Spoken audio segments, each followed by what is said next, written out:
When my grandfather left me his entire estate worth $2 million, my parents and brother didn't congratulate me.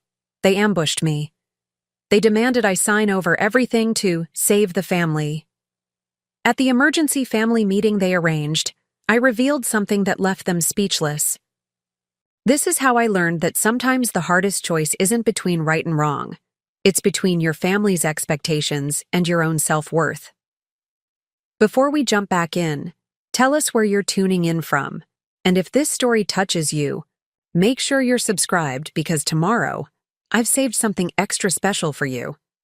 I never thought I'd become the villain in my family's story.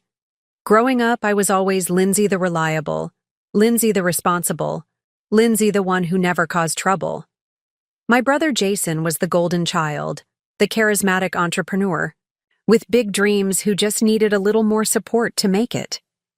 I'm sitting in my apartment now, looking at the skyline of Boston through my window, wondering how everything changed so drastically in just 8 months. The apartment is small, but mine, really mine. No co-signers, no family loans, no strings. Attached. That's worth more to me now than any square footage or luxury amenities. Let me start from the beginning. My grandfather Walter was a quiet, methodical man who built his fortune from nothing. He grew up during the Depression, served in Korea, then returned home to start a manufacturing business that created specialized parts for industrial machinery. Nothing glamorous, but steady and profitable. He lived modestly despite his wealth.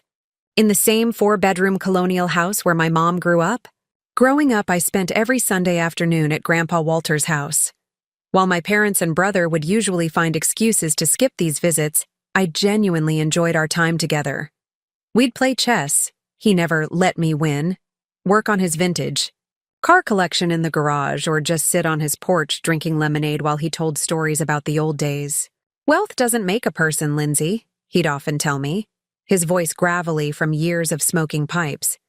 What makes a person is what they build with their own 2 hands and how they treat others when nobody's watching.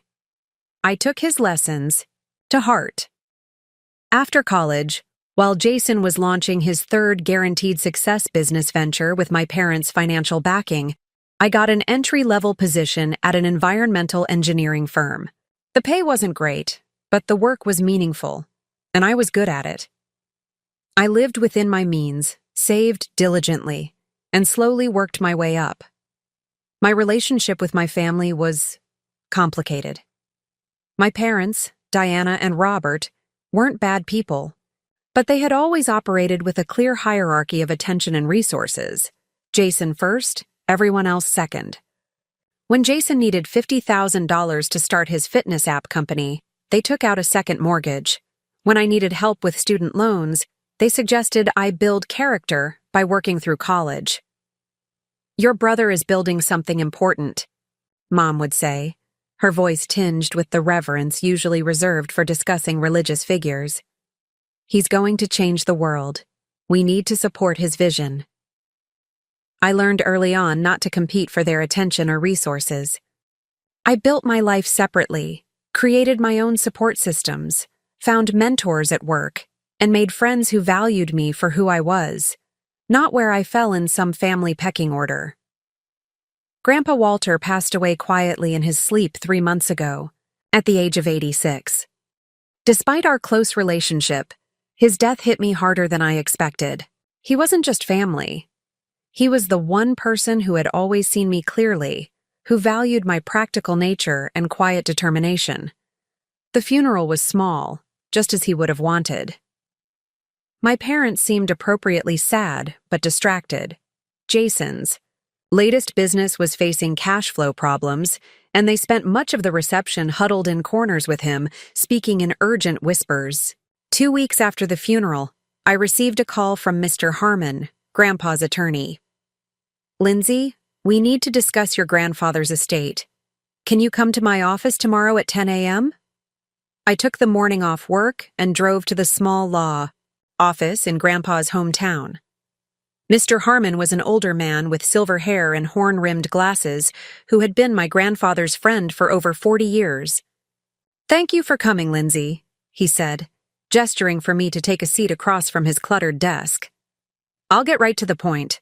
Your grandfather left an estate valued at approximately $2 million, including his house, investments, and liquid assets. I nodded, unsurprised that Grandpa had done well for himself, though the specific amount was larger than I'd imagined. What's unusual, Mr. Harmon continued, removing his glasses and fixing me with a direct gaze, is that he's left everything to you, the entire estate. I blinked, certain I'd misheard him. I'm sorry. What? Walter left everything to you, Lindsay. Not your parents, not your brother. You. My mind raced. This couldn't be right. Surely my parents would be hurt, offended. And Jason. Jason would be furious. There must be some mistake, I said, my voice barely above a whisper. Mr. Harmon shook his head and slid a document across the desk. No mistake. Walter was very clear about his wishes. He also left you this letter. The envelope was heavy cream-colored stationery with my name written in Grandpa's distinctive, slightly shaky handwriting. I tucked it into my purse, unable to read it in front of Mr. Harmon while still processing this news. Why wouldn't he tell me about this? I asked. Walter was a private man, as you know. He didn't want his decisions to influence your relationship while he was alive. Mr. Harmon hesitated. He also requested that I inform only you initially. Your family will need to be notified for probate purposes, but he wanted you to have time to prepare. Prepare. The word hung ominously in the air between us. Prepare for what? The fallout? The inevitable family drama? How long do I have? I asked. The probate notification will go out next week. I suggest you use that time wisely. I drove home in a daze, my mind spinning with questions. Why me? What was Grandpa thinking? How would I tell my family? Once home, I made myself a cup of tea, sat at my small kitchen table, and carefully opened the letter. My dearest Lindsay, if you're reading this, then I've moved on to whatever comes next.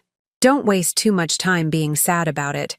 I've had a good run, and I'm ready for the adventure. I've watched you grow from a curious little girl who asked too many questions into a determined young woman who still asks the right ones. I've seen how you've built your life brick by brick, expecting nothing to be handed to you.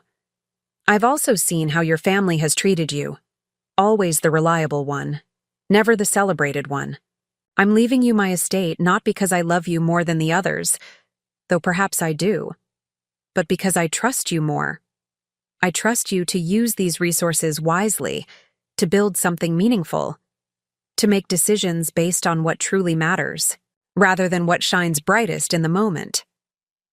Your brother has great charisma and bigger dreams, but he hasn't learned the value of persistence or the discipline of delayed gratification. Your parents have enabled this throughout his life, and I fear they always will. This inheritance will cause a storm in your family. Be prepared. They may try to convince you that sharing it all equally is the right thing to do. They may guilt you, manipulate you, even threaten to cut you off. Stand firm in the knowledge that this was my choice, made with clear eyes and a sound mind. Remember what I've always told you: wealth doesn't make a person. How you handle this inheritance will reveal your character, not create it. All my love, Grandpa Walter. I read the letter 3 times, tears streaming down my face. It wasn't just money he'd left me. It was a vote of confidence, a recognition of who I was and the choices I'd made. It was also, I realized with growing dread, a ticking time bomb in my family relationships. For the next 5 days, I told no one. I went to work, met friends for dinner, called my parents for our usual Sunday check-in, where they spent 20 minutes telling me about Jason's latest business pivot, and tried to process my new reality. I made lists, researched financial advisors, and thought long and hard about what I wanted to do with this unexpected windfall. I even allowed myself to dream a little about buying a small house instead of renting forever, about taking that environmental management course I couldn't afford, about starting my own consultation firm someday.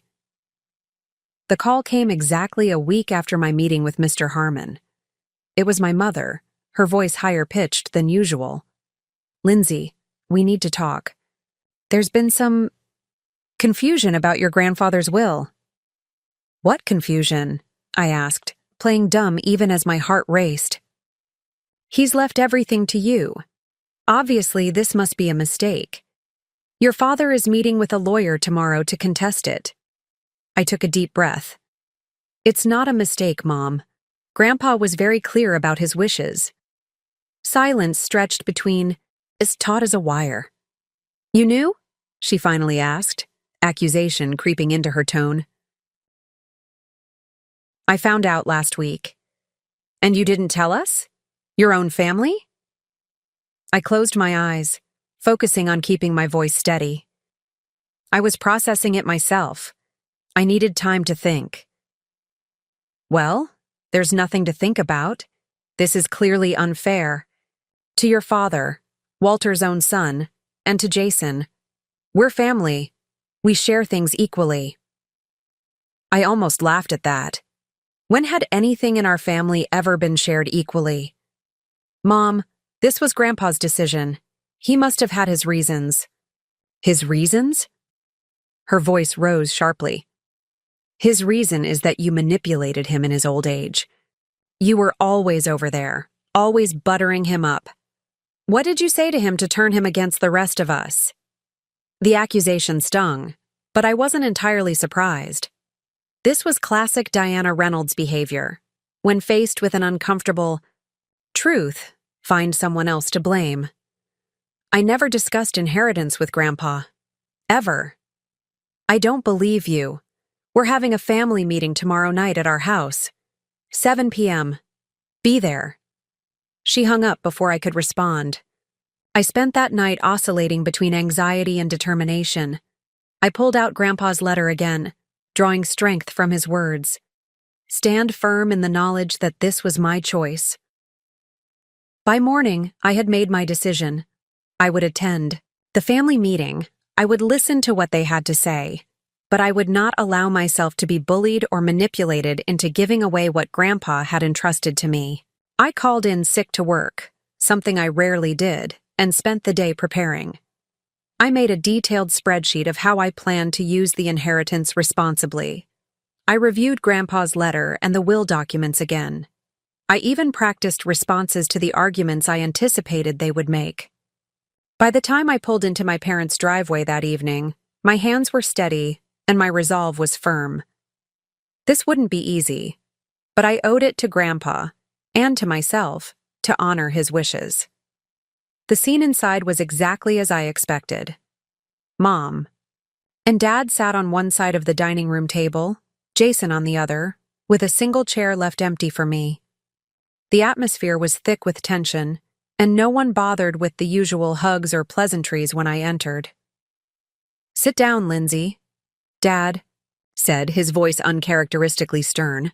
He had always been the more easygoing parent, often deferring to Mom in family disputes. Seeing him take charge told me how serious they considered this situation. I sat, placing my bag on the floor beside me but keeping my folder of documents on my lap. "We've been blindsided by this manipulation of your grandfather's estate," Dad began. Walter was not in his right mind toward the end. He was confused, susceptible to influence. "That's not true," I said quietly. "Grandpa was sharp until the very end. You would know that if you'd visited him more often." Dad's face reddened. "Don't take that tone with me, young lady. We're trying to handle this rationally, as a family." Mom leaned forward, her expression softening into the sympathetic look she used when trying to get her way. "Lindsay, honey, we know you didn't intentionally influence your grandfather, but the fact remains that this distribution is deeply unfair. Your father is Walter's only child. Jason is struggling to get his business off the ground. This inheritance could make all the difference for our family." For Jason, you mean? I corrected her.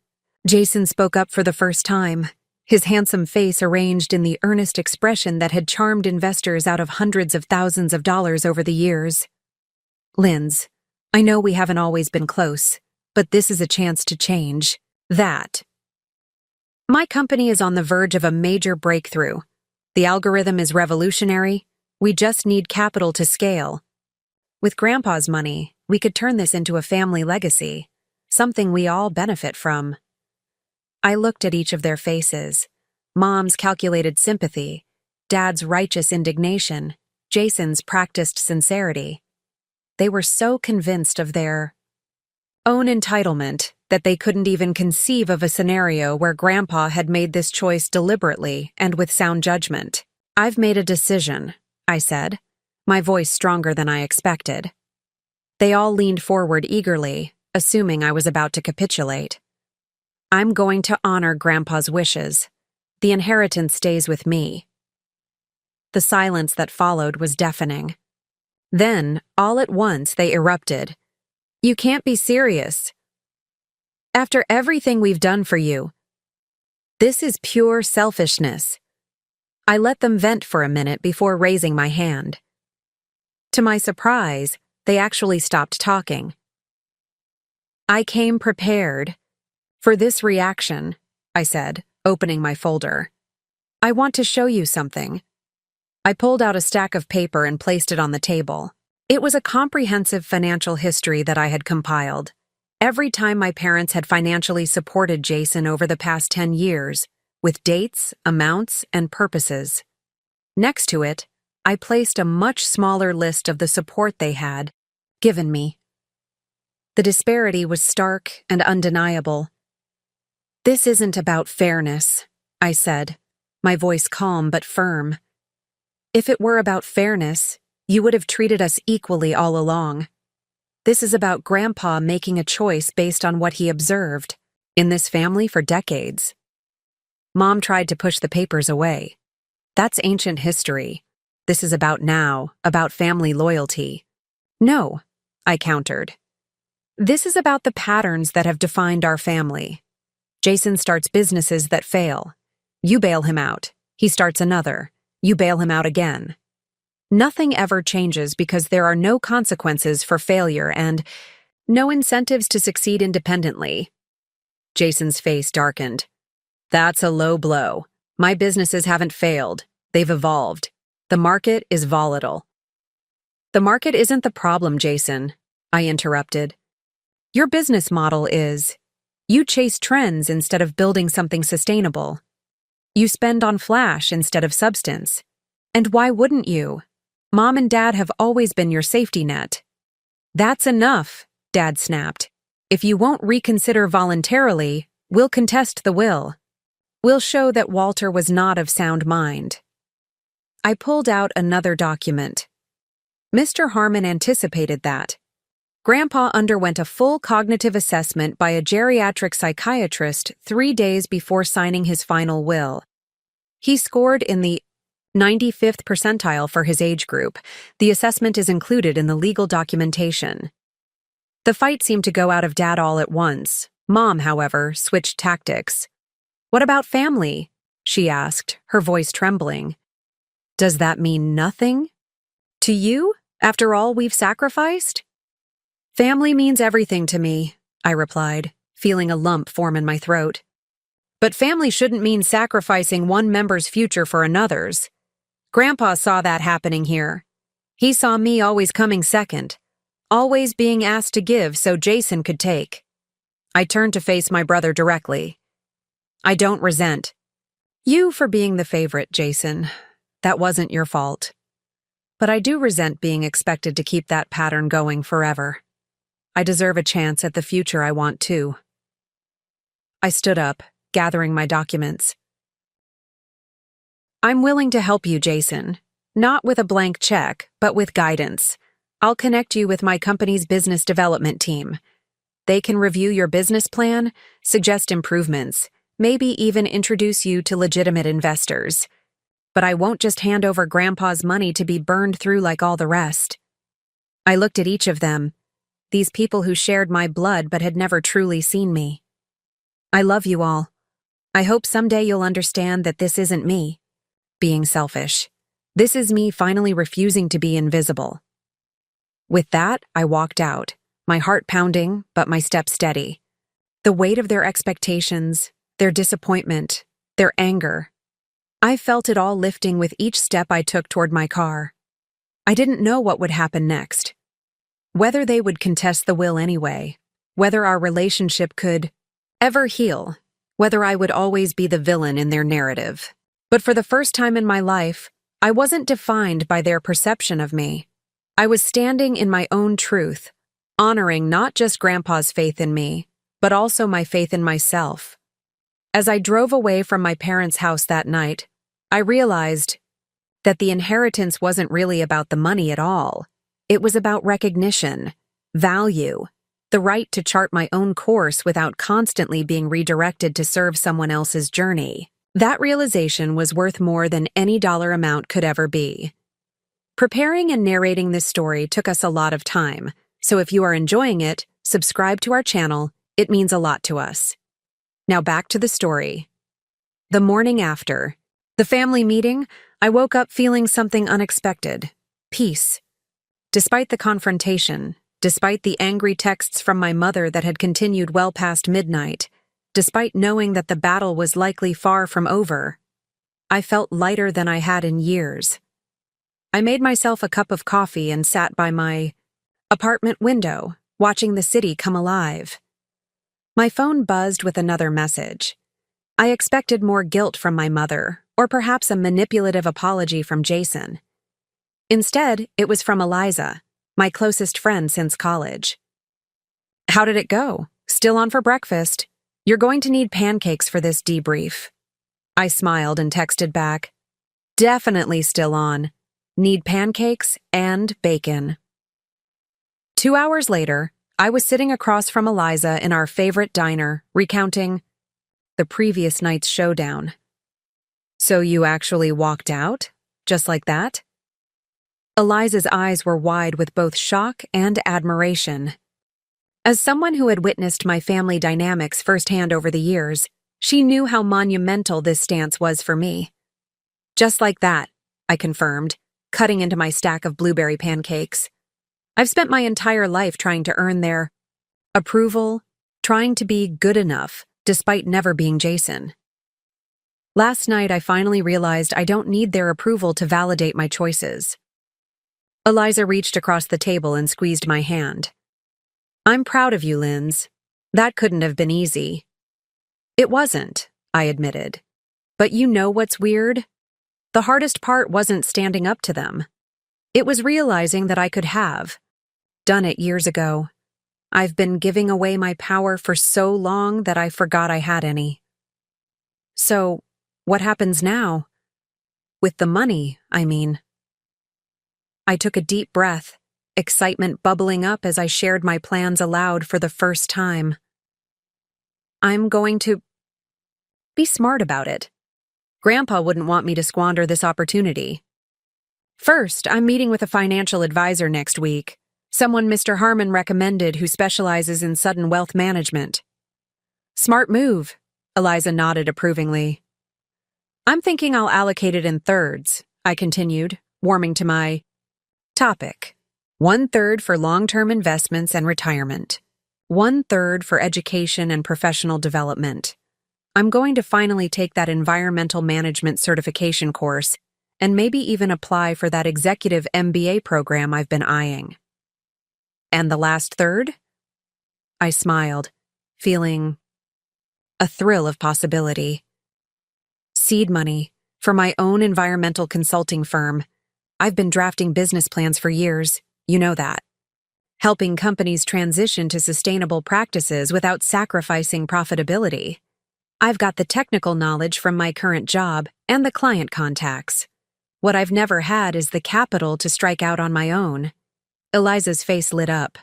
"Lindsay Reynolds, environmental entrepreneur. I love it. Your grandfather would be so proud." "I hope so," I said softly. "I want to build something that honors his legacy." "Speaking of legacy," Eliza's expression grew more serious. What about the house? Are you going to sell it? I shook my head. No, not right away. I'm going to move into it, actually. It needs some updating, but the bones are good and it's in a great neighborhood. Plus, I hesitated, feeling slightly embarrassed by the sentiment. It feels like home. It's the one place where I've always felt valued for exactly who I am.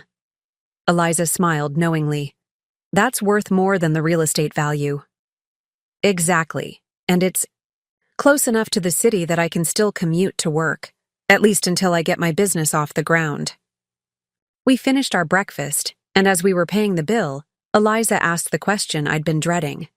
What about your family? Do you think they'll really contest the will? I don't know, I admitted. Dad seemed deterred when I mentioned the cognitive assessment, but Mom was still furious. And Jason. I sighed. Jason never gives up easily when money is involved. Well, whatever happens, you're not facing it alone, Eliza said firmly. You've got me, and I've got a lawyer. Brother who'd love nothing more than to help stick it to entitled family members. I laughed, grateful for her unwavering support. Let's hope it doesn't come to that. But of course it did. 3 days later, I received a formal letter from a law firm representing my parents. They were indeed contesting the will, claiming undue influence, essentially arguing that I had manipulated my grandfather into leaving me everything. The evidence they cited was thin. The frequency of my visits, the exclusion of my father as the direct descendant, and an alleged comment my grandfather had once made at a family gathering about taking care of all his family. I forwarded the letter to Mr. Harmon, who called me within the hour. This is precisely why Walter took the precautionary measures he did, he said, his voice calm and reassuring. The cognitive assessment, the detailed letter explaining his reasoning, the video, testament. Video testament? I repeated, surprised. You never mentioned a video. Because Walter asked me not to unless it became necessary. He recorded a video statement the same day he signed the will, explaining in his own words why he was leaving. His estate to you and addressing any potential challenges. He was. Mr. Harmon chuckled softly. He was quite thorough in his rebuttal of the exact arguments your family is now making. Relief washed over me. So this challenge won't succeed? It would be very unlikely. However, legal battles, even unsuccessful ones, can be protracted and expensive. Your grandfather anticipated this possibility as well. In the event of a challenge to his will, he authorized me to share the video not just with the court, but with all parties involved. I understood what he was suggesting. If my parents see the video, they might drop the challenge. Precisely. It would be less painful for everyone. Walter was quite candid in his assessment of your family dynamics. I mulled this over. A part of me wanted them to see it, to hear directly from Grandpa why he had made his choice. But another part hesitated. Such a video would likely contain criticisms of my parents and brother that could irreparably damage our already strained relationship. Can I view it first? I asked. Of course. You can come to my office tomorrow. The next morning, I sat in Mr. Harmon's conference room as he loaded the video on a large screen. He excused himself to give me privacy, closing the door behind him. The screen flickered to life, and there was Grandpa Walter, sitting in his favorite armchair in the study. He looked thin but alert, his blue eyes as sharp as ever beneath bushy white eyebrows. He was wearing his good sweater, the cable-knit cardigan he saved for holidays and special occasions. Hello, Lindsay, he began, and I felt tears spring to my eyes at the sound of his voice. If you're watching this, it means your family is challenging my decision, just as I suspected they might. He shifted in his chair, leaning forward slightly. I want to be clear about why I've left my estate to you. It's not because I don't love your father or Jason. It's because I've watched how this family operates for decades. and I've seen how your potential and needs have consistently been sacrificed for your brother's ambitions. Grandpa detailed specific instances: my college fund that had been borrowed to support Jason's first business, the family trips canceled when his ventures needed cash infusions, the way my achievements were acknowledged briefly while his attempts were celebrated, lavishly regardless of outcome. Robert and Diana aren't bad people, he continued, referring to my parents. But they've created a damaging imbalance in how they distribute their emotional and financial resources between their children. They've turned Jason into a perpetual taker with an inflated sense of entitlement. And they've made you feel that your only value lies in what you can provide to others. He leaned back, his expression softening. You, Lindsay, have shown responsibility, resilience, and integrity. You've built your life brick by brick, expecting nothing to be handed to you. These are the values I tried to live by, the values that built my business and my fortune. I'm entrusting my legacy to you because you already embody the principles that matter most to me. His eyes seemed to look directly into mine as he concluded. Stand firm, Lindsay. You deserve this chance. Build something meaningful. And remember that generosity stems from strength, not obligation. Help your family if you choose to, but on your terms, not from guilt or manipulation. The video ended, and I sat in silence, tears streaming down my face. His words had articulated feelings I'd never been able to fully express, validating the sense of inequality I'd experienced throughout my life, but had often dismissed as oversensitivity or selfishness. When Mr. Harmon returned, I'd made my decision. Send them the video, I said quietly. All of it. He nodded solemnly. I'll arrange for them to view it here tomorrow. I spent that evening in a strange emotional state, vulnerable yet empowered, sad yet validated. I wondered how my family would react to Grandpa's blunt assessment of their behavior.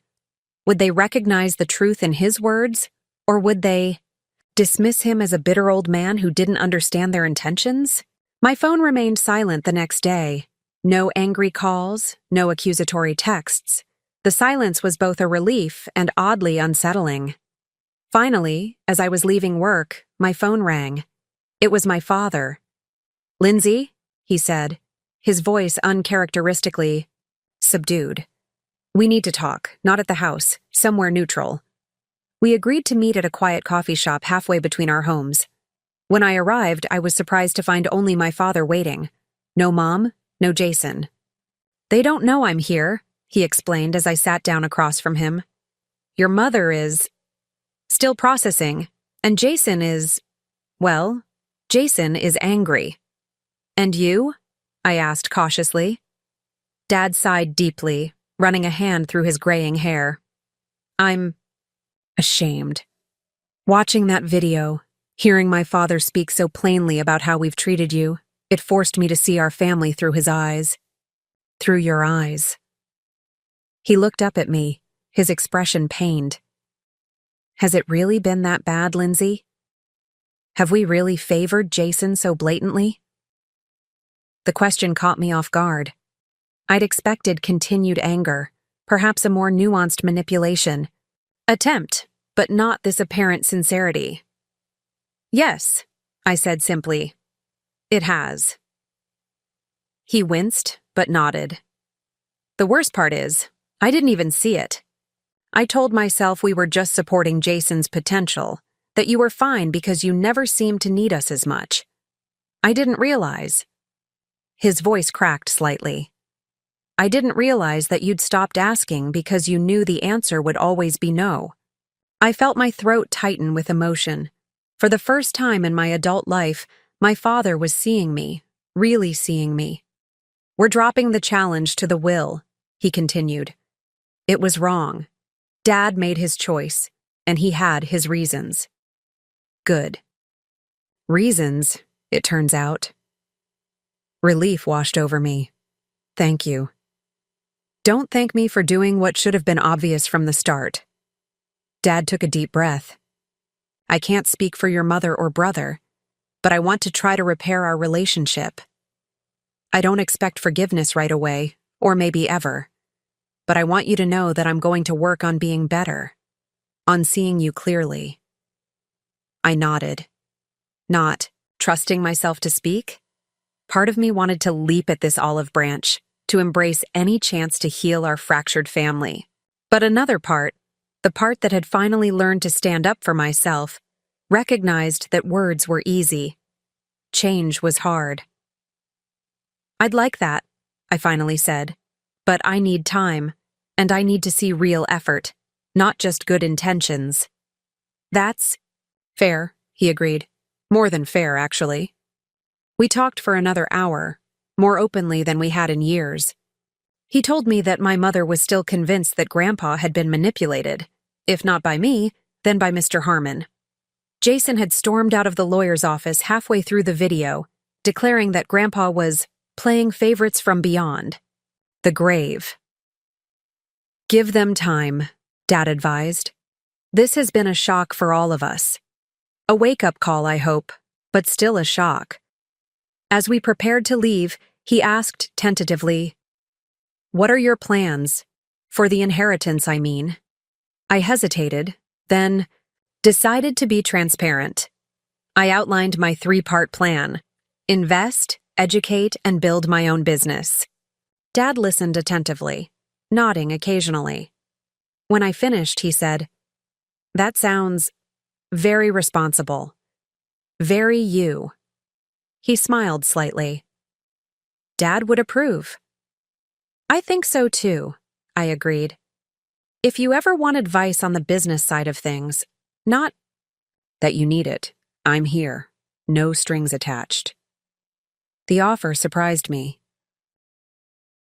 But there were also triumphant highs: landing my first major client, hiring my first employee, a brilliant recent graduate who reminded me of myself at that age, seeing my company logo on business cards and the modest office space I leased in a renovated industrial building downtown.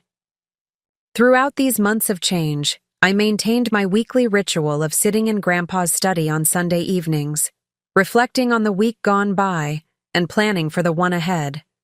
Sometimes I imagined I could feel his presence, approving of the careful yet courageous way I was building my new life. In those quiet moments, I would often reread his letter or watch snippets of his video testimony, drawing strength from his unwavering belief in me. One brisk October evening, as I sat updating my business plan to accommodate faster-than-expected growth, my phone rang. It was Jason, his voice tense with excitement. "We got it! The Mercer contract. They just signed." I felt a surge of pride, both in him and in my decision to take a chance on his business. Mercer Industries was a significant regional manufacturer, and securing them as a client was a major milestone for Jason's fledgling company.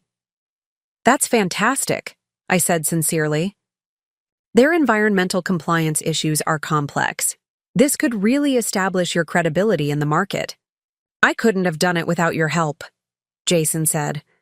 And for once, there was no manipulation behind the gratitude, just genuine acknowledgement. Not just the investment, but the introductions, the guidance on the proposal. Everything. "You did the hard work," I reminded him. "I just opened a few doors. Well, we need to celebrate. Dinner this weekend? My treat. Someplace nice." I agreed, and as I hung up, I reflected on how dramatically our sibling relationship had evolved. We weren't best friends and probably never would be, but we'd developed something we'd never had before. Mutual respect as adults with separate but occasionally intersecting paths. The celebration dinner extended beyond just Jason and me when he asked if he could invite our parents. I hesitated, but ultimately agreed, curious to see how the family dynamic would play out in this new context where both Jason and I had achievements to share. We met at Hamilton's, an upscale restaurant overlooking the river. I arrived first, followed shortly by Dad, then Jason with Mom on his arm. She looked elegant as always, but tense, her smile not quite reaching her eyes when she greeted me. "Lindsay, you look well," she said, kissing the air beside my cheek. Success agrees with you. There was a hint of something in her tone. Not quite resentment, not quite admiration, perhaps a complicated mixture of both. The waiter seated us and took our drink orders. An awkward silence fell over the table until Dad, ever the peacemaker, raised his water glass. I'd like to propose a toast to Jason and his new contract, and to Lindsay and her thriving new business. Your mother and I couldn't be prouder of both our children. Mom's smile tightened almost imperceptibly, but she raised her glass along with the rest of us. To success, she said simply. As we ordered and began to eat, the conversation flowed more easily than I had anticipated. Jason described the challenging proposal process for the Mercer contract, giving me credit for helping him navigate the technical aspects of environmental compliance requirements. I shared stories from my consulting work, including a particularly difficult client who had finally embraced our sustainability recommendations after seeing the potential cost savings. It's fascinating how you two have ended up in complementary fields, Dad observed, almost like you could collaborate on certain projects. Jason and I exchanged glances, both of us clearly having had the same thought but neither wanting to push the idea too quickly. We've actually discussed that possibility, I admitted. Jason's platform could streamline some of the monitoring and reporting processes my clients struggle with. And Lindsay's consulting expertise could help my clients implement the changes needed to meet compliance standards, Jason added. We're still figuring out how the businesses might intersect without creating conflicts of interest. Mom, who had been relatively quiet throughout the meal, suddenly spoke up. I have to say, I'm surprised by all this. Cooperation between you two, especially after everything that happened with your grandfather's will. The table went silent. We had been carefully avoiding that particular topic all evening. Diana, Dad warned softly, but Mom continued. No, Robert, I think we should be able to discuss this openly. We're all adults here. She turned her attention to me. Lindsay, I owe you an apology. I nearly choked on my wine. Of all the things I had expected her to say, that wasn't even on the list. When your grandfather left everything to you, I was hurt and angry. I saw it as him playing favorites, as him trying to control us even after he was gone. Mom's voice was steady, her gaze direct. But watching how you've handled the inheritance, investing wisely, building something meaningful, even taking a chance on your brother when we all know his track record, I've come to see that Walter made the right choice. I sat stunned, unable to formulate a response. This was the mother who had accused me of manipulation, who had barely spoken to me for months, who had refused to set foot in Grandpa's house. Mom, I finally managed, I don't know what to say. You don't need to say anything, she replied, her composure slipping slightly to reveal genuine emotion. I've been holding on to my pride for too long. Watching both my children succeed these past months, not just financially but as people, has made me realize how petty I've been. Dad reached over and covered her hand with his, a gesture of support that spoke volumes about their own journey through this family upheaval. We've all learned some difficult lessons, he said, about ourselves, about each other. But maybe that was Walter's intention all along, not just to provide for Lindsay financially, but to force us all to re-examine how we relate to each other. Jason nodded thoughtfully. Grandpa always played the long game. Even in chess, he'd make moves that seemed random until 10 turns later, when you realized he'd been setting up a strategy all along. I smiled at the memory, feeling a wave of gratitude for my grandfather's foresight and courage in making a decision he knew would cause short-term pain but potentially long-term healing.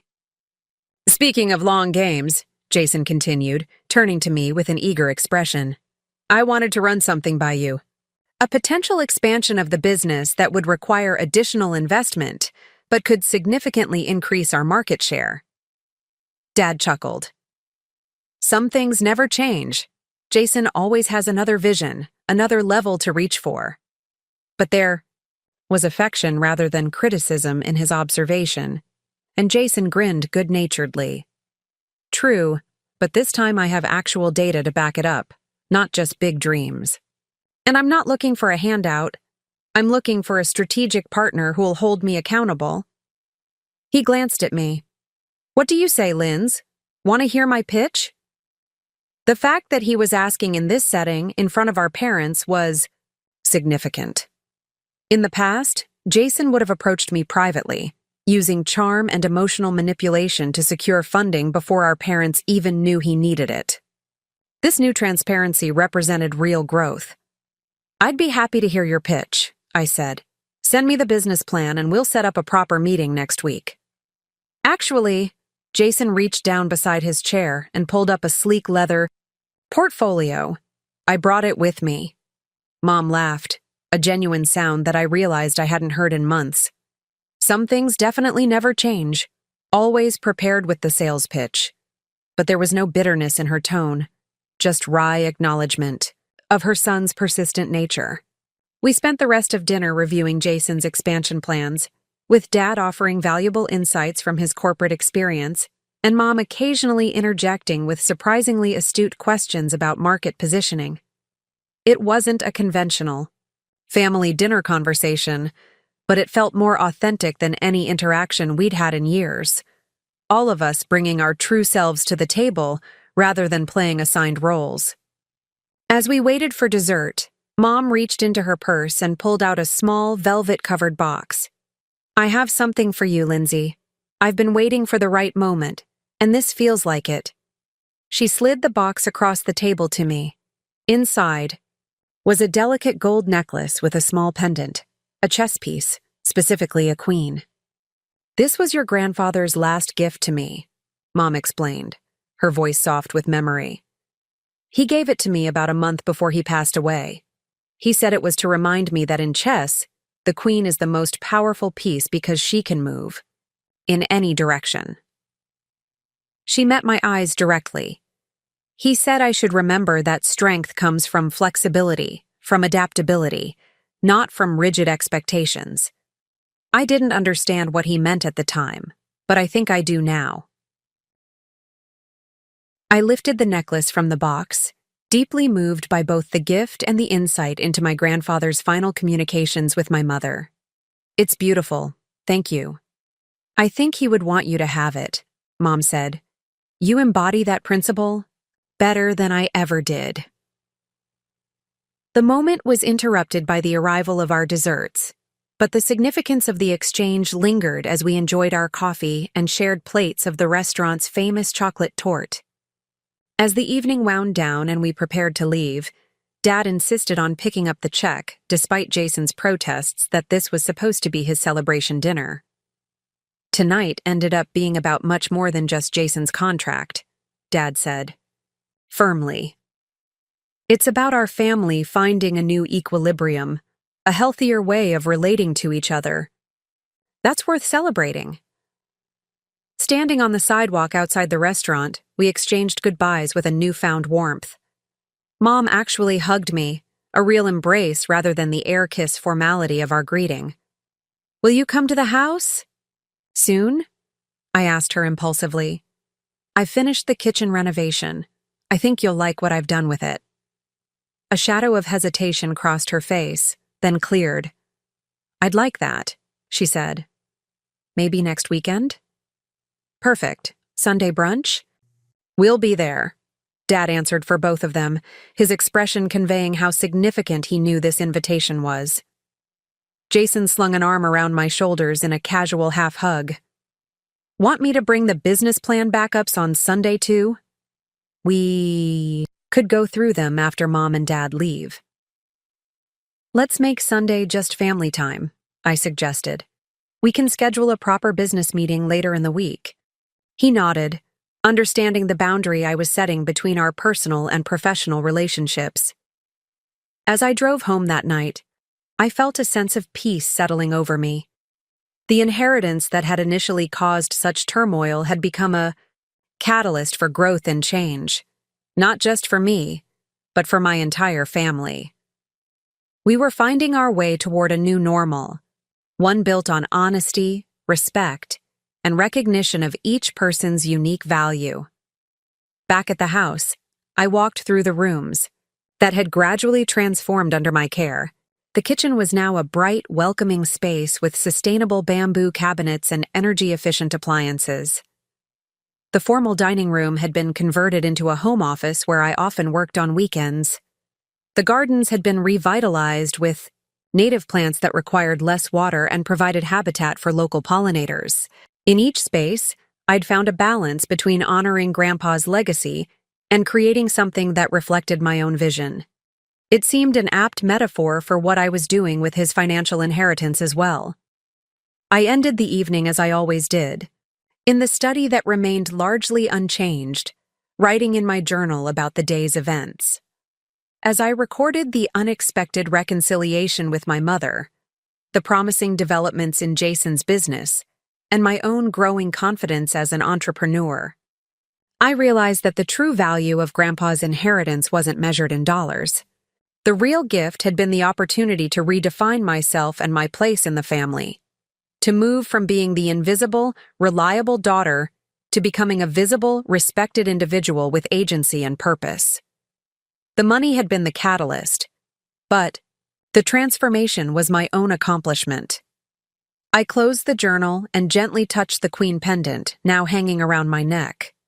Strength from flexibility, the power to move in any direction, the freedom to chart my own course while remaining connected to those I loved. Tomorrow would bring new challenges, business decisions to make, relationships to nurture, a legacy to build. But tonight, in the quiet of the house that symbolized both my past and my future, I felt ready for whatever came next. Not just surviving, but thriving. Not just being seen, but truly seeing myself clearly at last. 1 year after receiving my grandfather's inheritance, I stood at the large windows of my company's new office space, watching the first snowfall of winter dust the city. Reynolds Environmental Partners had grown faster than even my most optimistic projections, expanding from just me and 1 employee to a team of 8 dedicated professionals. We had outgrown my modest first office within 6 months, necessitating this move to a renovated historic building with enough room for our current staff and future growth. The space reflected my values and vision, open and collaborative, but with quiet areas for focused work, energy-efficient systems throughout, furnishings made from sustainable materials, plants bringing life and improved air quality to every corner. It was a physical manifestation of what I'd been building since standing my ground at that fateful family meeting. A life and business aligned with my principles rather than shaped by others' expectations. "The conference room is all set up for the Westlake presentation," said Mia, my operations director and first hire. Her arrival pulled me from my reflective state back to the busy present. "The clients should be here in 20 minutes. Do you want to do a final run-through?" "Yes, let's do that," I replied, following her to our glass-walled conference room where the rest of the presentation team was already assembled. The Westlake Corporation represented our biggest potential client, yet a regional manufacturing conglomerate looking to overhaul their environmental practices across multiple facilities. Landing this contract would not only secure our financial future for the next 2 years, but would create a showcase project demonstrating that sustainability and profitability could work hand in hand even in traditional industries. As we reviewed our presentation slides and talking points, I felt a familiar blend of nervous energy and confident readiness. This was what I had been preparing for throughout my career, even before I had the courage to strike out on my own. The technical knowledge, the strategic vision, the ability to translate complex environmental considerations into practical business solutions. I had built these skills methodically over years, often without recognition or reward. Now they were the foundation of my success. "Remember," I told my team as we concluded our review, "Westlake isn't just looking for regulatory compliance. They want innovation that gives them a market advantage. Our approach has to demonstrate both immediate benefits, and long-term vision. They nodded, everyone clear on their roles and ready to shine. I felt a surge of pride in this team I'd assembled, each person bringing unique strengths but united by shared values and commitment to our mission. The Westlake executives arrived right on time, a group of 5 led by their CEO, Richard Westlake himself. I greeted them in the reception area, noting with interest that the legendary businessman was not at all what I had expected from his stern press photos. In person, he had warm eyes and a genuine smile that put everyone at ease. "Ms. Reynolds," he said, shaking my hand firmly, "I've heard impressive things about your firm. I'm looking forward to seeing if they're true." "I hope we'll exceed your expectations, Mr. Westlake," I replied with confidence. The presentation went even better than we had rehearsed. Each team member delivered their section flawlessly, and I guided the overall narrative, emphasizing how our comprehensive approach would transform Westlake's environmental impact while enhancing their bottom line and public image. The executives asked tough, insightful questions that showed they had done their homework and were serious about this initiative. 2 hours later, after the Westlake team had departed with promises of a decision within the week, my staff gathered in the kitchen area to decompress. "That went really well," Mia said, voicing what everyone was thinking. Mr. Westlake seemed particularly engaged during the renewable energy section. I nodded, allowing myself to feel cautiously optimistic. His questions were specific and thoughtful. That usually indicates genuine interest rather than just going through the motions. As we were discussing next steps, my phone buzzed with a text from Jason. "Heard Westlake was meeting with you today. How did it go? Want to grab coffee after work?" I smiled at this new dynamic between us, professional peers who supported each other's endeavors rather than rivals competing for family approval. "Meeting went well. Coffee sounds great. Usual place at 5:30? I texted back. His reply came quickly. "Perfect. I might have some interesting news to share." That intrigued me. Jason had been making steady progress with his compliance software company, hitting the milestones we had agreed upon and even securing a few significant clients on his own. My initial investment had proven sound, and I was considering his proposal for additional funding to support expansion. The afternoon passed in a flurry of follow-up emails, team debriefs, and preparation for the next day's client meetings. At 5:20, I grabbed my coat and headed out, walking the few blocks to Caffeine & Co. DI, the independent coffee shop halfway between our respective offices that had become our regular meeting spot. Jason was already there when I arrived, laptop open. At a corner table, 2 steaming mugs waiting. He looked up and waved me over, his expression animated with barely contained excitement. "I ordered your usual," he said as I sat down across from him. "Earl Grey with honey." "Thanks." I took a grateful sip of the hot tea. "So, what's this interesting news?" Jason closed his laptop, leaning forward eagerly. "I got a call from Dan Westlake this morning." "Dan Westlake?" I repeated. "As in Richard Westlake's son?" "The very same. He's heading up their technological innovation division. Apparently, during their due diligence on your company, my compliance platform came up. They're interested in possibly integrating it into whatever environmental system they implement." I processed this information, seeing both the opportunity and the potential complications. "That's fantastic, Jason. But if Westlake becomes my client, we'd need to be careful about any collaboration between our companies. No appearance of favoritism or conflict of interest." "Already thought of that," Jason said, sliding a document across the table. "I had my lawyer draft this. It's an arm's-length transaction framework. Essentially creates a firewall between any work you might do for Westlake and any services they might purchase from my company." I skimmed the document, impressed once again by my brother's growth. A year ago, he would have rushed into an opportunity like this without considering the professional ethics involved. Now he was thinking steps ahead, protecting both our businesses and reputations. This looks solid, I acknowledged. I'll have my lawyer review it, but it's a good start. What exactly is Dan Westlake envisioning?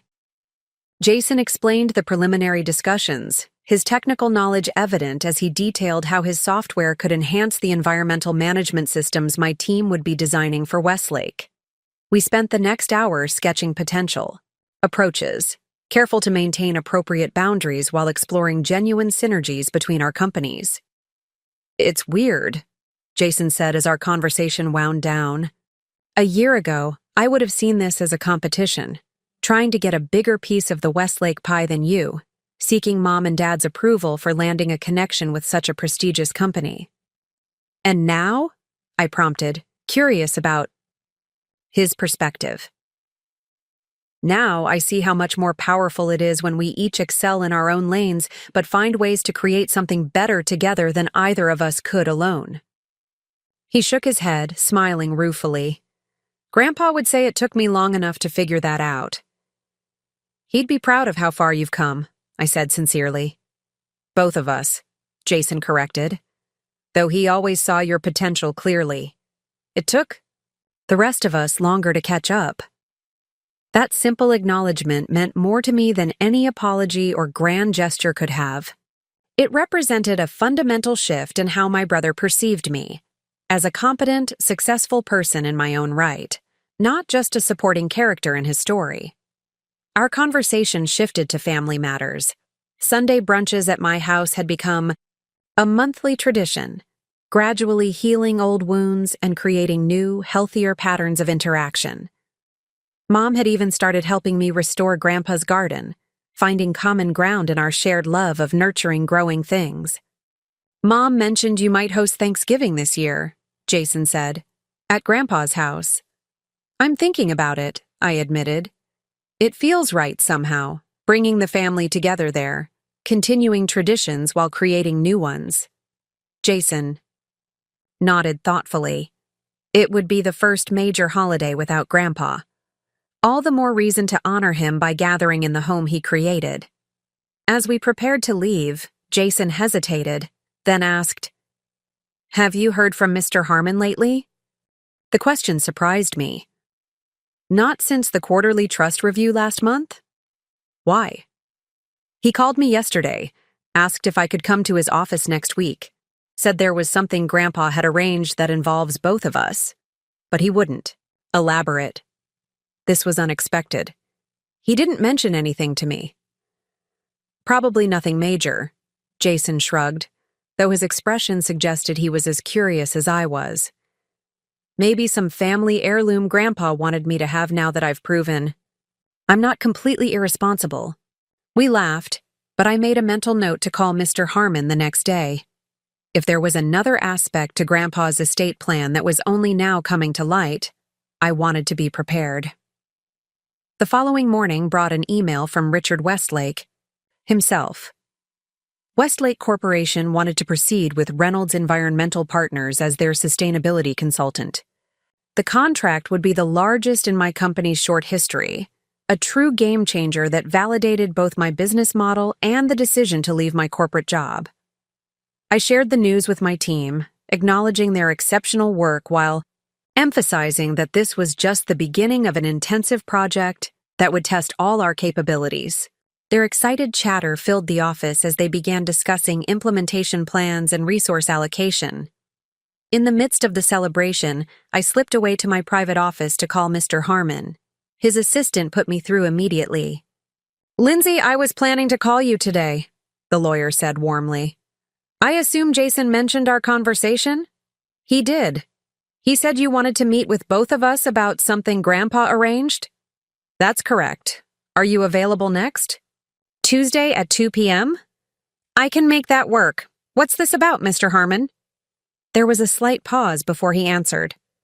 Walter set up what we might call a second phase of his estate plan to be implemented 1 year after the initial inheritance, contingent upon certain conditions being met. What kind of conditions? I asked, intrigued. I'd prefer to discuss the details in person. with both you and Jason present. But I can tell you that Walter would be very pleased with how things have unfolded." This cryptic response only heightened my curiosity, but I respected Mr. Harmon's desire to follow Grandpa's instructions precisely. We confirmed the appointment time, and I returned to my team's ongoing celebration, my mind now split between the exciting new Westlake contract and wondering what Grandpa had planned from beyond the grave. The next few days passed in a whirlwind of activity: contract negotiations with Westlake, staffing plans for the project, media interest in our growing company, and preparation for a speaking engagement at a national sustainability conference. I barely had time to think about the mysterious meeting until Tuesday arrived. Jason and I met in the lobby of Mr. Harmon's office building, both of us arriving early out of curiosity. "Any idea what this is about?" Jason asked as we rode the Yao elevator to the 14th floor. "None." Mr. Harmon was deliberately vague. "Classic Grandpa move," Jason observed.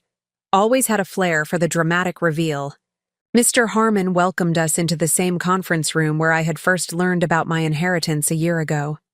A folder lay on the table, along with a small wooden box I didn't recognize. "Thank you both for coming," the lawyer said, gesturing for us to sit. Walter was very specific about the timing of this meeting.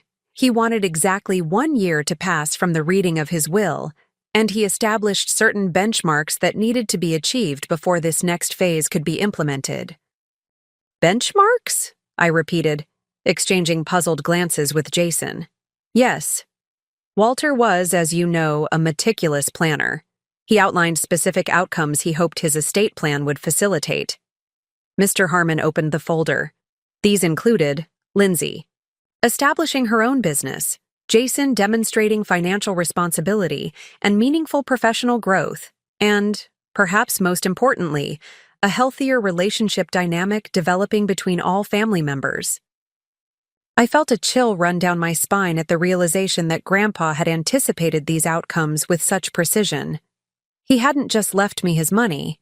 He had designed a comprehensive plan to address deep-seated family patterns. Through our regular conversations over the past year, Lindsay, and through the reports I requested from Jason regarding his business development, I've been able to confirm that these benchmarks have indeed been met. Mr. Harmon smiled warmly at both of us. Walter would be extremely pleased. "So what happens now?"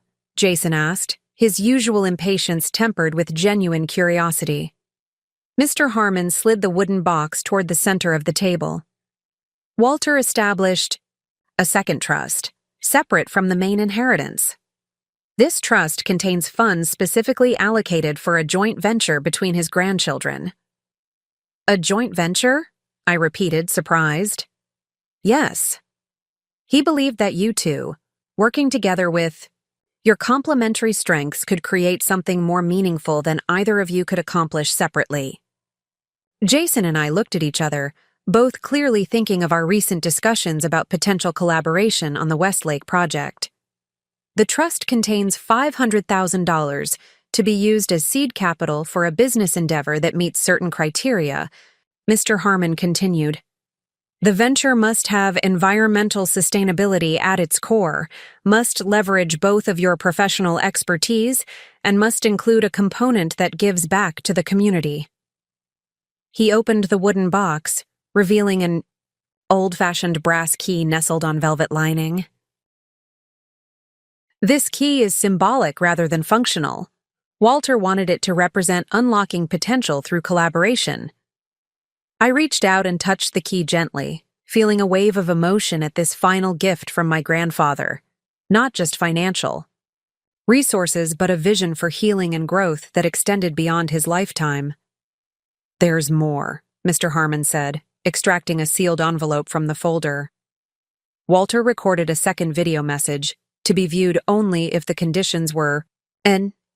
He set up his laptop on the conference table, inserted a memory drive, and a moment later, Grandpa's face appeared on the screen. He looked exactly as he had in the first video, Same study, same sweater, same piercing blue eyes that seemed to see right through the camera lens to the future where his grandchildren would be watching.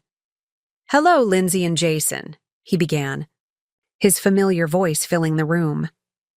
"If you're viewing this, then a year has passed since my departure, and you've both taken important steps toward becoming the people I always knew you could be." He shifted slightly in his chair, his expression thoughtful. "I've lived long enough to understand that family dynamics are complex and often deeply rooted in patterns established long ago. The uneven distribution of my estate was never meant as a punishment or a reward, but as a catalyst, a disruption to patterns that were holding all of you back." Jason reached over and briefly squeezed my hand, a silent acknowledgement of the truth in our grandfather's words. "Lindsay," Grandpa continued, "I left you my estate because I trusted your judgment, your integrity, and your vision. I believed you would use those resources not just to secure your own future, but to create something meaningful that reflects your values." His gaze seemed to shift slightly, as if he were now looking directly at Jason. "And Jason, I limited your immediate inheritance because I believed you needed to develop self-reliance and discipline before resources could truly benefit you, rather than enable self-defeating patterns. But my larger hope was that this arrangement would eventually bring you together as equals, each respecting the other's unique strengths. The funds in this second trust represent my investment in that partnership." Grandpa leaned forward, his expression intense. "The greatest legacies aren't built by individuals working alone, but by people combining their talents toward a common purpose." Lindsay's practical wisdom and environmental expertise, Jason's technological innovation and entrepreneurial drive, together, these could create something truly significant. He sat back, a small smile playing at his lips. "I won't prescribe exactly what this joint venture should be. That vision must come from you.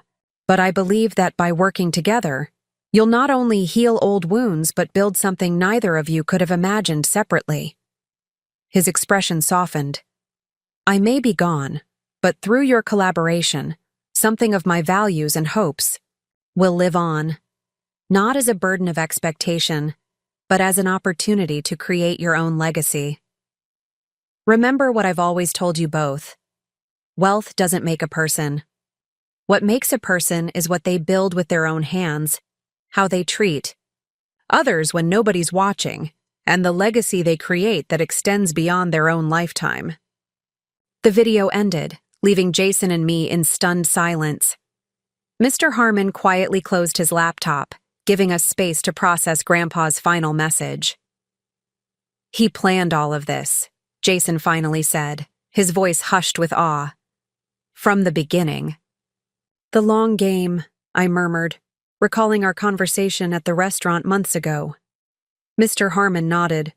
"Walter spent considerable time mapping out this approach. He believed that simply dividing his estate equally between you would perpetuate existing family dynamics rather than challenging them. I thought about how differently things might have unfolded if Grandpa had taken the conventional route. The inheritance would have been a momentary windfall rather than a transformative catalyst. Jason might have quickly burned through his portion, without developing the business discipline he now possessed. Our parents might have continued their pattern of unequal support, and I might never have found the courage to start my own company or redefine my place in the family. "The trust documents are here for your review," Mr. Harmon said, indicating another folder. "There's no immediate deadline for utilizing these funds. Walter wanted you to take the time needed to develop the right concept for your collaboration." As we left Mr. Harmon's office an hour later, after reviewing the trust details, Jason and I walked in contemplative silence to the nearby park.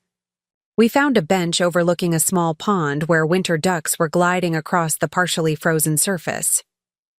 "So," Jason said finally, "Grandpa Walter, master chess player, making moves from beyond the grave." I laughed softly. He certainly knew us well, knew exactly what buttons to push to create the changes he wanted to see. "Do you think he anticipated how things would actually unfold?" Your company? My software platform? The Westlake opportunity? I considered this. Not the specific details, perhaps, but the general direction? Yes. He saw patterns and possibilities that were invisible to the rest of us. Jason nodded thoughtfully.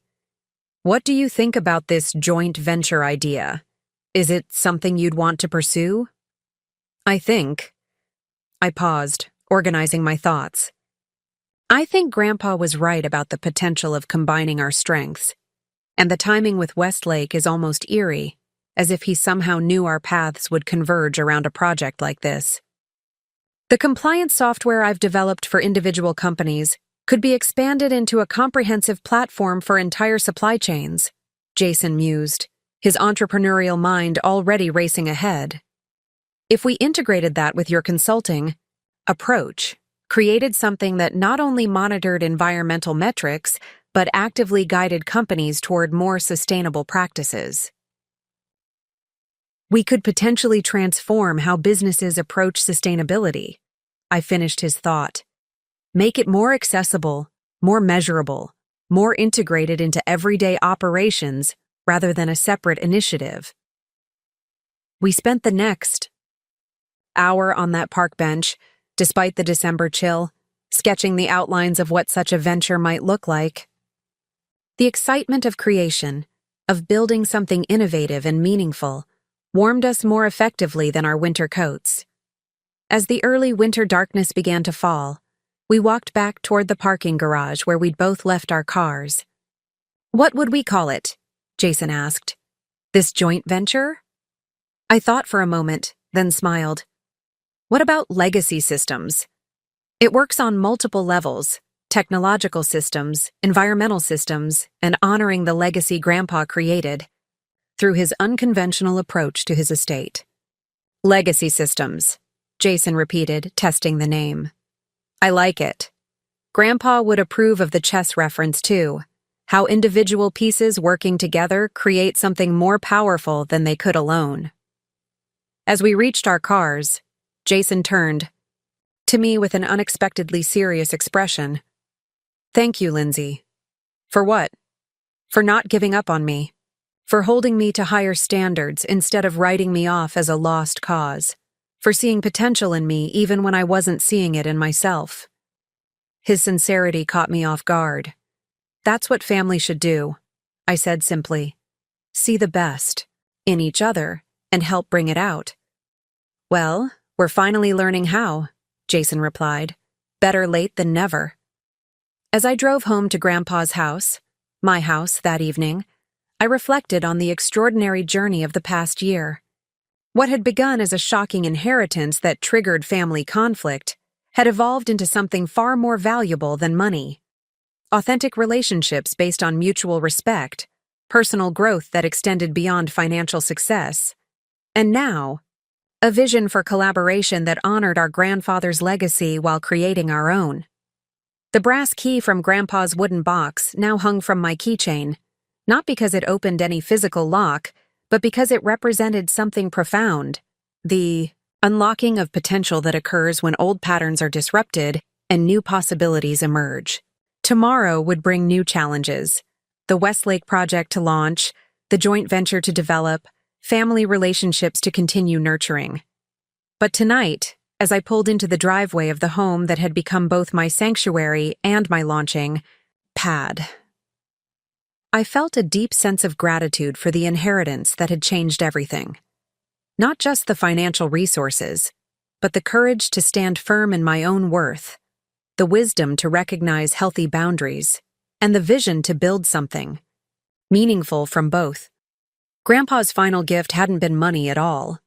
It had been perspective, the ability to see myself and my family clearly, to recognize patterns without being bound by them, to imagine a different future, and take the first brave steps toward creating it. That was a legacy worth building upon. 3 years had passed since that fateful family meeting where I had stood my ground against pressure to sign over my inheritance. Standing at the podium in the Westlake Corporation's headquarters auditorium, I surveyed the audience of industry leaders, government officials, and press gathered for the official launch of Legacy Systems. the joint venture that had grown from Grandpa Walter's final gift.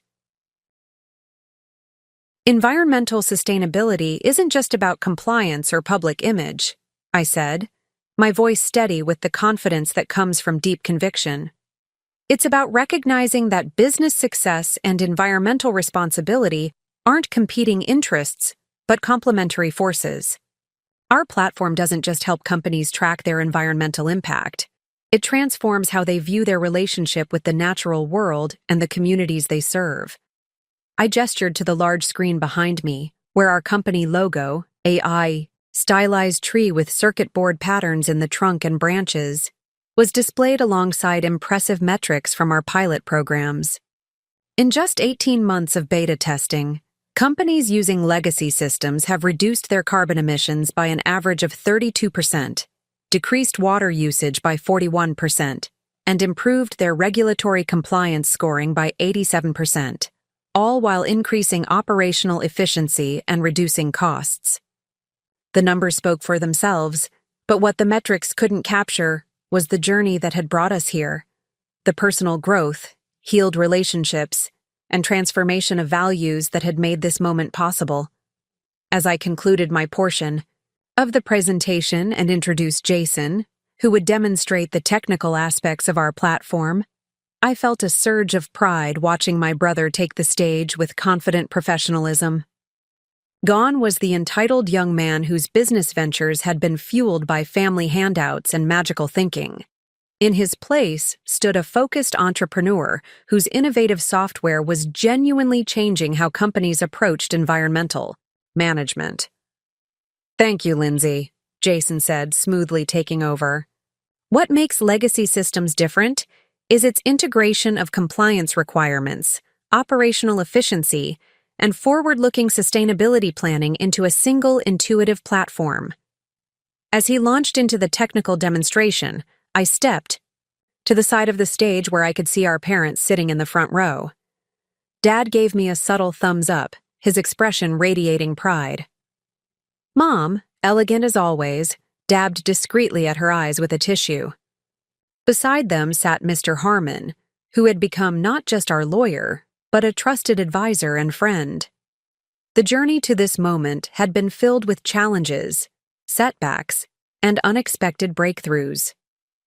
After receiving Grandpa's second trust and the brass key that symbolized our potential collaboration, Jason and I had spent 6 months developing the concept for legacy systems, meticulously integrating his compliance software with my environmental consulting framework to create something genuinely innovative.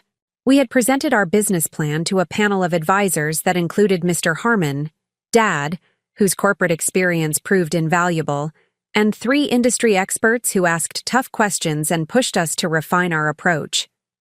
The $500,000 from Grandpa's trust provided our seed funding, but we had been determined to build something that could attract additional investment on its own merits. Our big break had come through the Westlake project. As my consulting firm implemented sustainability initiatives across their manufacturing facilities, Jason's compliance software had proven so effective that Richard Westlake himself had taken notice. "You two have something unique here," he had told us during a project review meeting. "Not just technically solid, but visionary. Have you considered scaling this approach beyond a single client implementation?" That conversation had led to Westlake becoming our first significant outside investor, providing both capital and credibility as we developed legacy systems from concept to market-ready product. The relationship had evolved into a true partnership, with Westlake serving as our beta test site and Richard becoming a mentor who shared decades of business wisdom. Now, as I watched Jason explain how our system could simulate various sustainability interventions and project their impact across a company's operations, I marveled at how perfectly our strengths complemented each other. My practical environmental expertise and strategic vision paired with his technical innovation and entrepreneurial drive had created something neither of us could have built alone, exactly as Grandpa had foreseen. After the formal presentation concluded, we moved to the reception area for the networking portion of the event. As industry leaders approached to discuss potential implementations at their companies, I made sure to engage meaningfully while keeping an eye out for my parents. This was their first time seeing Jason and me in our professional element together, and I wanted to share the moment with them. I finally spotted them near the refreshment table, deep in conversation with Richard Westlake. As I approached, I caught snippets of their discussion. "You must be incredibly proud of what they've accomplished," Richard was saying. "We are," Dad replied, "though I can't claim much credit for their success. If anything, they've succeeded, despite our parenting mistakes, not because of them." "Robert," Mom protested softly, but without real conviction. "It's true, Diana," Dad said gently. "We didn't always see their individual potential clearly. Thankfully, they found their own paths." "With some help from a very wise father-in-law," Mom added, her expression softening with acceptance that had been long in coming. Richard Westlake nodded thoughtfully. "Family dynamics are complex. My own father was a tough businessman who expected me to follow exactly in his footsteps. It took years for us to find the right balance of respecting his legacy while creating my own." "That sounds familiar," I said as I joined their circle. Richard smiled warmly. "Lindsay, excellent presentation. You and Jason make a formidable team." "Thank you. And thank you for taking a chance on our vision." "Hardly a chance," he replied. "It was one of the most solid investments I've made in decades. Speaking of which," he gestured across the room where his son Dan was engaged in animated conversation with Jason. "I think my son is trying to convince your brother to consider additional applications for the platform." I laughed. Jason's probably pitching back just as hard. They bring out each other's entrepreneurial instincts. As Richard excused himself to greet other guests, I turned to my parents. "What do you think, seeing it all come together like this?" Dad pulled me into an unexpected hug. "I think your grandfather would be bursting with pride, as are we." "It's remarkable," Mom added, her voice holding genuine admiration. "Not just the business itself, but seeing how you and Jason work together. There's a harmony there that I never would have anticipated 3 years ago." The observation touched me deeply because it acknowledged not only our professional success, but the personal growth and healing that had made it possible. Mom had come a long way from the woman who had accused me of manipulating Grandpa for financial gain. "We've all changed," I said softly. "That was Grandpa's real gift, creating circumstances that allowed us to see ourselves and each other more clearly." The rest of the reception passed in a blur of introductions, discussions of potential implementations, and fielding questions from industry reporters. By the time the event concluded, Jason and I had a list of 15 companies interested in pilot programs and 3 potential investment partners. As the crowd thinned, Jason found me near the exit. "Success by any measure," he said, his expression both exhausted and exhilarated. "Westlake's team is already talking about expanding our platform to their international facilities." "One step at a time," I cautioned, though I shared his excitement. "Let's make sure the domestic rollout is flawless before we go global." He laughed. "Always the practical one. That's why we work well together. You keep my ambitions grounded in reality." "And you push my practical plans toward bigger possibilities," I acknowledged. We had learned to value these complementary perspectives rather than allowing them to become sources of friction. What once might have devolved into Jason dismissing me as too cautious or me seeing him as recklessly ambitious had evolved into genuine respect for our different approaches. "Mom and Dad want to take us to dinner to celebrate," Jason said. "That new place overlooking the harbor." "Perfect. Let me just finish up with the Westlake PR team about the press release, and I'll meet you there." By the time I arrived at the restaurant an hour later, the sun was setting over the harbor, casting golden light across the water. My family had secured a table on the terrace with a spectacular view. As I approached, I was surprised to see not just Mom, Dad, and Jason, but also Mr. Harmon and Eliza, my friend who had supported me through every step of this journey. "There she is," Dad called out, rising to pull out a chair for me. "The woman of the hour." "Co-star at best," I corrected, nodding toward Jason. This was truly a team effort. "Which calls for champagne?" Mom declared, signaling the waiter. As glasses were distributed and filled with bubbling champagne, Dad stood to offer a toast. 3 years ago, such a moment would have inevitably centered on Jason's achievements, with mine mentioned as an afterthought. Now, Dad looked at both of us with equal pride. "To Lindsay and Jason," he said, raising his glass, "for showing us that the strongest legacy isn't built on money or material possessions, but on values, vision, and the courage to forge your own path. You've honored your grandfather while creating something entirely your own." "And to Walter," Mr. Harmon added, "whose unconventional approach to his estate created opportunities for growth none of us could have anticipated." We clinked glasses, and as I sipped the champagne, I reflected on the extraordinary journey from that tense family meeting to this moment of genuine celebration and connection. After dinner, as the others continued chatting over dessert, I slipped away to the terrace railing to enjoy a moment of quiet reflection. The city lights were coming on, mirrored in the dark harbor waters, creating a sense of expansive possibility. Mr. Harmon joined me, his kind face thoughtful in the twilight. "Walter would have loved to see this," he said softly. "Not just the business success, though he would certainly appreciate that, but the way the family has evolved." "I think about him every day," I admitted, "especially when Jason and I are working through challenges with legacy systems. I often find myself asking, what would Grandpa say about this approach?" Mr. Harmon nodded. "That's the truest form of legacy, when someone's values and wisdom continue to guide decisions long after they're gone." He reached into his jacket pocket and withdrew a small envelope. "Speaking of which, I have something for you. Walter left this with me, to be given to you on the day Legacy Systems officially launched." I accepted the envelope with trembling fingers, recognizing Grandpa's distinctive handwriting spelling out my name. "He planned for this specific moment?" "Walter was nothing if not thorough in his planning," Mr. Harmon replied with a small smile. "I'll give you some privacy." As he returned to the table, I carefully opened the envelope. Inside was a single sheet of Grandpa's personal stationery, bearing a brief message in his slightly shaky handwriting.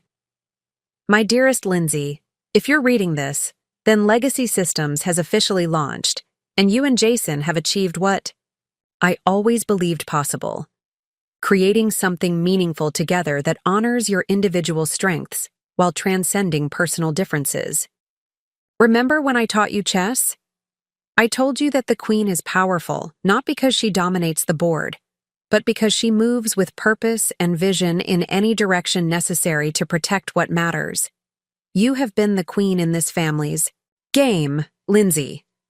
Not by dominating others, but by moving with integrity and wisdom, protecting what truly matters while creating space for everyone to find their best position.